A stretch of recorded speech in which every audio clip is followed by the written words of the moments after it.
शुरुआत में हम जंगल में चलती हुई एक गाड़ी को देखते हैं जिनमें बैठे हुए 3 लोग जॉर्जिया के जंगलों में हाइकिंग के लिए जा रहे थे। उनका नाम क्रिस, डैनियल और एलिशिया होता है। वो तीनों एक दूसरे के दोस्त होते हैं। रास्ते में डैनियल गाड़ी रोक के टॉयलेट के लिए जाता है। पीछे क्रिस एलिशिया से पिछली रात में होने वाली घटना का जिक्र करता है, लेकिन एलिशिया उसे चुप रहने को कहती है और कहती है कि वो एक मिस्टेक थी। अब वो लोग आगे निकल जाते हैं, जहाँ जंगल में एक जगह गाड़ी रोक के वो लोग हाइकिंग के लिए जाते हैं, जहाँ डैनियल उन्हें बताता है कि वर्ल्ड वॉर 2 के टाइम रशियन आर्मी ने यहाँ बहुत से बॉम्ब गिराए थे जिन्हें लोग आज भी ढूंढते हैं। वहाँ हमें एलिशिया और डैनियल की बातों से पता चलता है कि वो दोनों एक दूसरे से प्यार करते हैं और वो दोनों बहुत जल्द शादी भी करने वाले हैं। इस बात से क्रिस को थोड़ी बेचैनी हो रही थी। नाइट में वो लोग जब टेंट लगा के आग के पास बैठे होते हैं, तब डैनियल क्रिस से पूछता है कि तुम इतने मायूस क्यों हो, लेकिन क्रिस उसकी बात को टालते हुए कहता है कि तुम दोनों शादी करने वाले हो, इसलिए तुम लोग मेरे बारे में टेंशन नहीं लो और अपनी लाइफ को एंजॉय करो। डैनियल कहता है कि तुम ये मत सोचना कि एलिशिया से शादी करने के बाद मैं तुम्हारे साथ पार्टी नहीं करूंगा, हम दोनों बचपन से साथ थे और आगे भी ऐसे ही साथ रहेंगे।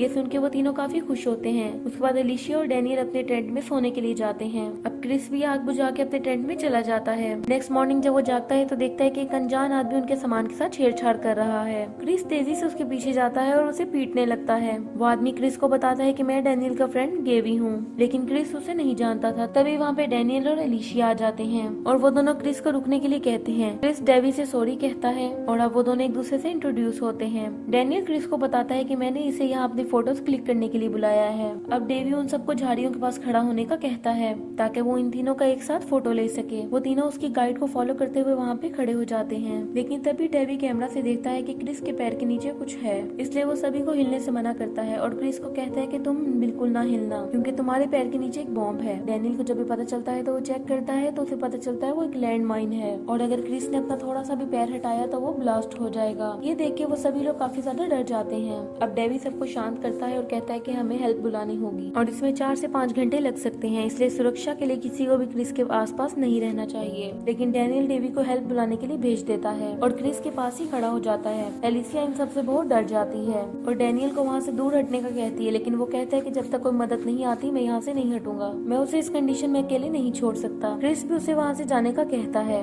लेकिन वो उसकी बात नहीं मानता और एलिशिया को वहाँ से डांट के भेज देता है। उसके बाद अब वो एलिशिया के पास जाता है और उसके फोन में सिग्नल आ जाता है और जब वो हेल्प के लिए कॉल करता है तो उसका फोन कनेक्ट हो जाता है। डैनियल हेल्प के लिए उन्हें एक बॉम्ब एक्सपर्ट को भेजने का कहता है। तब वो एलिशिया को कहता है कि वो लोग तुम्हारी वजह से हमारी मदद करने से मना कर रहे हैं। एलिशिया उसकी बात नहीं समझ पाती तो वो कहता है कि पुलिस वाले कह रहे हैं कि हम प्रोस्टिट्यूट्स की मदद नहीं करते। ये कह के डैनियल वापस क्रिस के पास चला जाता है। एलिशिया उसे बताने की कोशिश करती है कि मैं शादी से पहले तुम्हें सब कुछ बताना चाहती थी, प्लीज मुझे माफ कर दो और हेल्प के लिए पुलिस को कॉल करो। लेकिन डैनियल बताता है कि यहाँ पे कहीं भी मोबाइल में सिग्नल नहीं है, वो तो मैं तुम्हें बुद्धू बना रहा था, मुझे तो यहाँ पे भी तो कुछ भी समझ नहीं आ रहा। यहाँ पे हमें भी समझ नहीं लग रही थी कि वो आखिर क्या बातें कर रहे थे। लेकिन फिर पता चलता है कि गाड़ी में क्रिस एलिशिया से जिस घटना की बात कर रहा था वो डैनियल को मालूम हो गई। दरअसल क्रिस भी एलिशिया से प्यार करता है और एक दफा वो लोग साथ सो भी जाते हैं। एलिशिया उसे गलती समझ के इग्नोर कर रही थी, लेकिन क्रिस अभी भी उसे उसका प्यार समझ रहा था और जब इसका पता डैनियल को चलता है तो वो इन दोनों से रिवेंज लेने के लिए ट्रिप प्लान करता है और यहाँ पे लगी माइन भी उसी ने लगाई है ताकि वो इन दोनों को यहाँ पे फंसा सके और डेवी भी बिल्कुल साथ मिला हुआ था।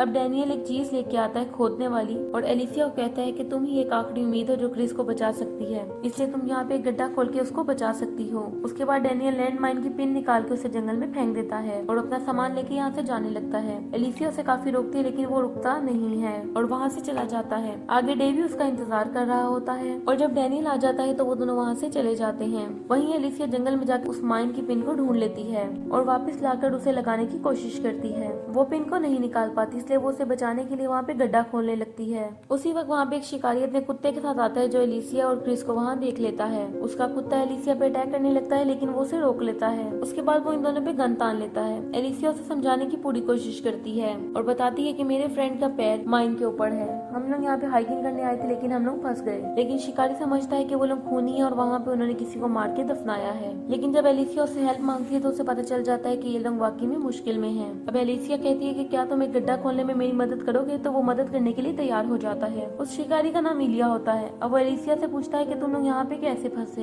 एलिशिया उसे सच छुपाने की कोशिश करती है लेकिन वो कहता है कि मुझे सब सच सच बताओ वरना मैं हेल्प नहीं करूंगा और वो वहाँ से जाने लगता है। तभी एलिशिया कहती है कि मैं और क्रिस एक बार साथ सो गए थे, इसलिए मेरे हस्बैंड ने हमसे बदला लेने के लिए सब प्लान किया। अब वो पूछता है कि तुम लोग की मदद करके मुझे क्या मिलेगा। एलिशिया कहती है कि तुम मेरा पूरा सामान ले सकते हो। ये सुन के वो काफी खुश होता है और भागते हुए उसका बैग चेक करता है। वो खोलता है तो देखता है उसे वहाँ पे एक पैंटी मिलती है। वो एलिसिया से कहता है कि मुझे तुम्हारी पहनी हुई पैंटी चाहिए, और ये कह के वो एलिसिया के साथ जबरदस्ती करने लगता है। तभी क्रिस उसे रोकने को कहता है और अपने पास पड़े $300 देने का वादा करता है। वो कहता है कि मुझे कोई पैसे नहीं चाहिए, अगर तुम मुझे अपनी पैंटी नहीं दोगी तो मैं यहाँ से चला जाऊंगा। मजबूरन एलिसिया पैंटी देने को तैयार हो जाती है, और वो जब उसे निकालने के लिए टेंट में जाने लगती है तो वो उसे रोक लेता है और कहता है कि ये तुम्हें यहीं पे उतार कर देनी होगी। एलिसिया के पास हेल्प पाने का यही तरीका होता है कि वो अपनी पैंटी उसे उतार के दे दे। उसके बाद एलिया उसकी हेल्प करने के लिए गड्ढा खोदने लगता है। तभी उसके पैर में से एक रेडियो की आवाज आती है, जो कि उसका रेडियो फोन होता है। ये सुन के एलिसिया उसे फोन यूज करने की रिक्वेस्ट करती है ताकि वो हेल्प के लिए किसी को बुला सके। अब एलिया फिर से पूछता है कि तुम्हें फोन देने में मुझे क्या मिलेगा। एलिसिया उसे बहुत रिक्वेस्ट करती है और तब वो उसकी पैंटी को बहुत दूर फेंक देता है और कहता है कि तुम्हें वो कुत्ते की तरह अपने मुंह में पकड़ के मेरे पास लानी होगी।